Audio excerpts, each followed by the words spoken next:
Son mari lui servait du thé rouge chaque nuit, jusqu'au jour où elle découvrit que ce n'était pas du thé. Première partie. La première nuit où mon mari m'a donné du thé rouge, j'ai cru que c'était simplement de l'amour, sa façon discrète de montrer qu'il tenait à moi. Je n'aurais jamais imaginé qu'il y avait quelque chose d'étrange dans ce thé de minuit. Au début, je ne me suis posé aucune question. Chaque nuit, il me l'apportait, chaud, fumant doucement dans la même tasse. « Bois ça, mon amour », disait-il doucement, avec un sourire. Et chaque fois, je le buvais.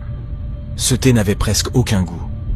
Mais bientôt, j'ai commencé à remarquer quelque chose d'inhabituel. Chaque nuit, avant de préparer le thé, il sortait quelques minutes, puis il revenait, allait directement à la cuisine et revenait avec cette même tasse. Et jamais je ne l'ai vu en boire lui-même. Un soir, après m'avoir servi, je lui ai demandé « Et toi ? Je ne t'ai jamais vu boire ce thé. » Il a souri. « J'ai déjà pris le mien. Celui-là est pour toi. » Je voulais répondre, mais il s'est penché, m'a embrassé le front et m'a murmuré « Je t'aime ». J'ai souri. « Moi aussi, je t'aime. » Mais cette nuit-là, je n'avais pas envie de le boire. Il l'a remarqué. Son expression a changé, presque inquiète. Il a ri un peu, m'a taquiné, et, d'une façon ou d'une autre, j'ai quand même fini par le boire. Les jours ont passé. La même routine. La même tasse, le même thé. Et chaque nuit, il sortait d'abord. Finalement, j'ai décidé de découvrir ce qui se cachait derrière tout ça. Ce soir-là, comme toujours, il m'a dit qu'il allait vérifier la voiture cette fois.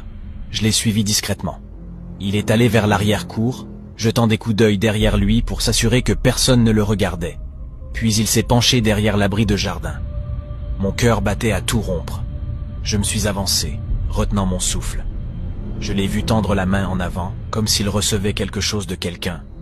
Je me suis penché, essayant de voir, mais il faisait trop sombre. Quelque chose n'allait pas.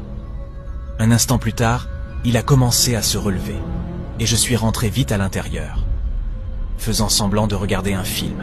Ma tête tournait. Avec qui parlait-il? Qu'avait-il reçu? Connaissais-je vraiment l'homme que j'avais épousé?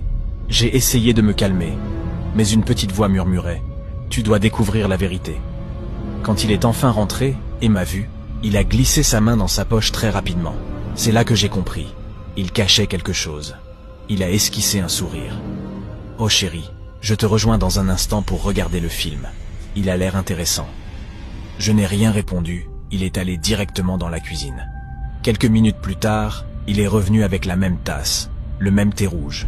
D'un ton enjoué, il a dit « Tiens, mon amour, ton thé habituel, celui qui te rend si éclatante. » Je l'ai regardé un moment, et j'ai dit calmement « Bois-le d'abord. » Son expression a changé instantanément. Il ne s'y attendait pas. Il a essayé de plaisanter. « Allons, celui-là est spécialement pour toi. » « Je m'en fiche, ai-je répondu fermement. « Je ne bois rien ce soir. Tu vas le boire. Tu dis que c'est bon pour le corps, alors prouve-le. » Silence. Il balbutia. « J'ai déjà bu le mien. »« Quand ?» ai-je répliqué sèchement. « Ne te moque pas de moi. Tu vas boire ce thé maintenant, et tu vas me montrer comment tu le prépares. » Il est resté figé, la tasse toujours en main. Aucun mot. Des gouttes de sueur ont commencé à apparaître sur son front. La pièce était totalement silencieuse, puis je l'ai vu. Le thé. Il commençait à changer. La couleur devenait plus foncée, plus épaisse, plus rouge. Il a regardé la tasse, puis moi, ses mains se sont mises à trembler. Lentement, il s'est tourné vers la fenêtre, comme s'il voyait quelque chose, ou quelqu'un, qui l'attendait dehors. Quand il s'est retourné vers moi, ses yeux étaient désespérés. Sa voix avait changé, plus basse, presque brisée. « S'il te plaît, » a-t-il murmuré, « bois-le. » Je n'ai rien répondu. Il a répété, plus doucement, presque en sanglotant, « S'il te plaît, juste cette fois. Ce n'est que du thé, rien de plus. » Sa voix s'est brisée. Il était à 2 doigts de pleurer.